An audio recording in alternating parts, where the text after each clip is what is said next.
My name is Fatima, and I am a Palestinian. I was born in a refugee camp in Lebanon. I have been in exile since I was born. I have never had a proper home, and I have never been to my country, Palestine.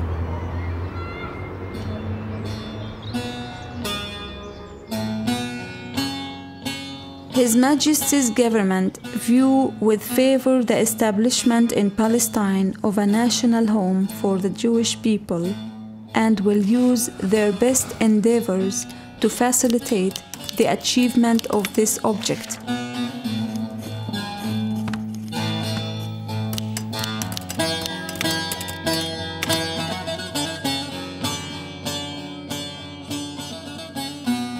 Arthur Balfour was Foreign Secretary of the British government in 1917. The Balfour Declaration was just a letter of 68 words. It was the first time that a major imperial power gave official approval for the Zionists to have a Jewish homeland in Palestine.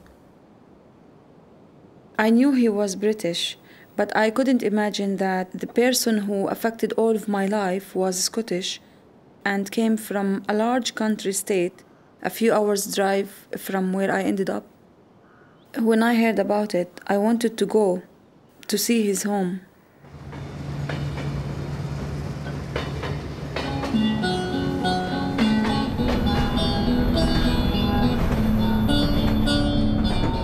My family comes from a small town called Eliajur, near Haifa, which is now an Israeli city.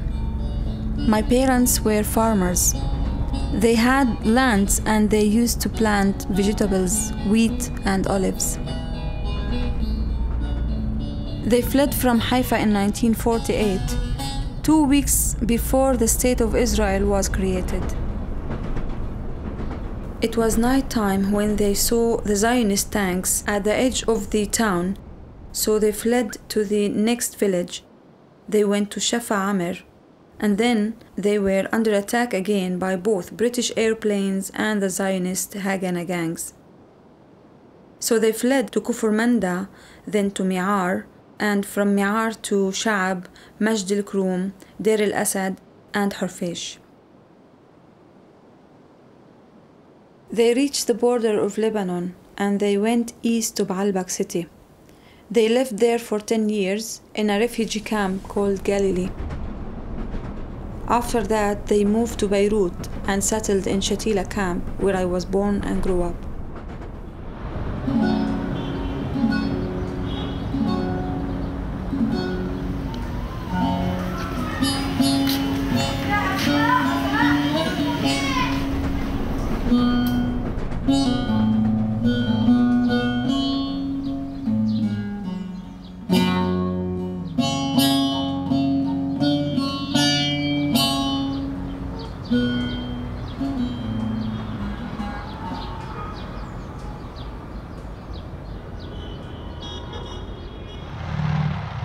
I was 10 years old during the Israeli invasion in 1982.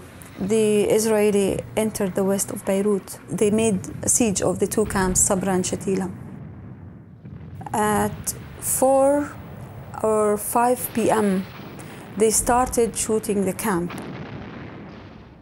After that, the people were starting to be panic and chaos, but no one would imagine that it was going to be massacre. That night we stayed at home, and all the night actually we heard people running, screaming, shouting and shooting, and then silent after that. So my mother suggested to go to the mosque. When we arrived to the mosque, it was nobody there. The phalangists came to the mosque and they were swearing at us, they were just shouting at us. What happened? The Israeli soldiers were there. They were wearing the uniform, while the phalangists weren't all of them wearing the uniform. And they took us to the main street of the camp, where it was full of dead bodies. Everywhere dead bodies. They forced us to walk on the dead bodies.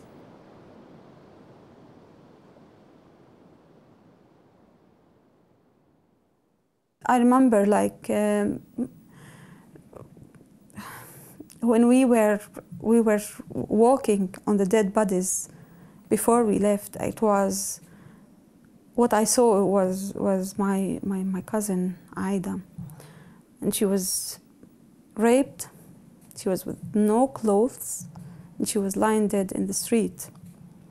And her father was, I glimpsed him in this small alleyway. He was just bent down, dead as well at that street.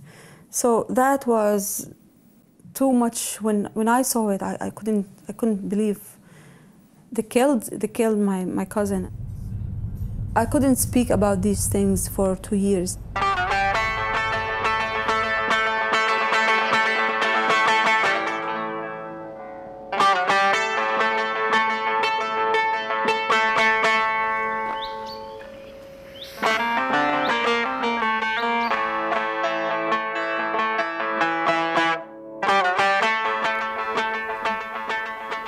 So this is where Balfour's studies room, where possibly he signed his declaration in this room.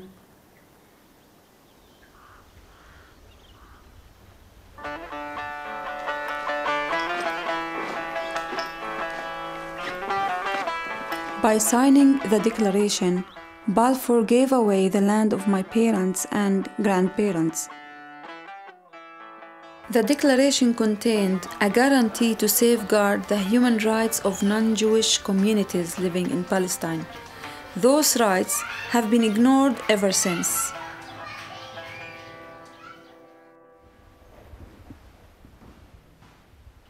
When my parents left Palestine, all of the things in their head was they were going to go back maybe after 2 days, a week, 2 weeks, or a month, 2 months, not more than that.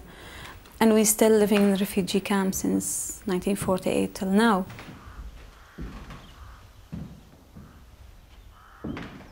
Always my father was saying, we will go back one day.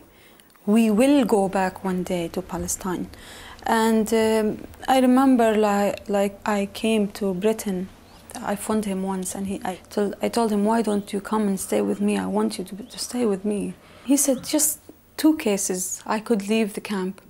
One, whether to go back to my land in Palestine or to go to my grave. And he went to his grave. He never came back to his country. Even when they buried him, I wasn't there. I couldn't actually see him. I couldn't go to the funeral. And he didn't have even place to be buried in. They buried him over my brother's dead body.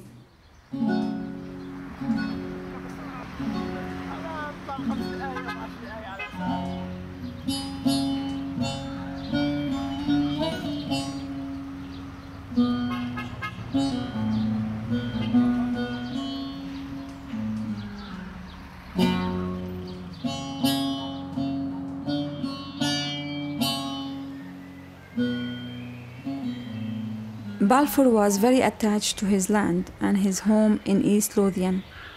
When he died in 1930, he could have been buried in Westminster, but he chose to be buried in the family's private graveyard.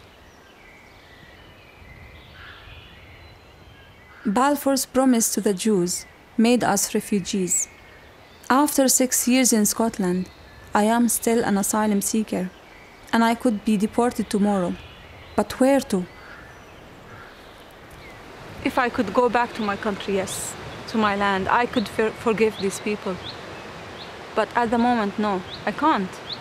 Because the suffering is still going on. And my story is one story from millions of the stories in with the Palestinians. 6 million of them are living in refugee camps. I think the British government has to have responsibility of what happened to my people and to me. And if you want my reason why I came here, I wanted just to say 3 words for him.